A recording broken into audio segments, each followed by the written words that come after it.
بسم الله الرحمن الرحیم نحمده ونصلي علی رسوله الکریم.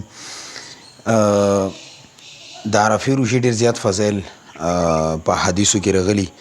د سنن ابن ماجه روایت دی، حدیث نمبر 1731 کې پیغمبر علیه الصلاۃ والسلام فرمایي: من صام یوم عرفه، چا چې د روژې د عرفې روژه ونیوله، غفر له سنة امامه و سنة بعده، الله پاک به مخکې وروسته د یو کال ګناهونه معاف کړي، یو کال مخکې او یو کال وروسته. اوس پېښه دا ده چې اکثر ملګري تپوس کوي چې یوم عرفه کله ده. نو پاکستان چونکې غټ اختر په 29 جون 2023 به روز جمعرات دی او نه دې وجې نه یوم عرفه روژه به په 28 جون 2023 به روز بود وي، یعنی بود باندې به د زمونږ یوم عرفه روژه وي. او زمونږ د پاکستان نه علاوه کوم دوبۍ، سعودي، خلیجي ممالکو کې ملګري دي، هغې چونکې اختر په 28 جون باندې دی 2023 به روز بود، نه هغې به په 27 جون باندې یعنی 2023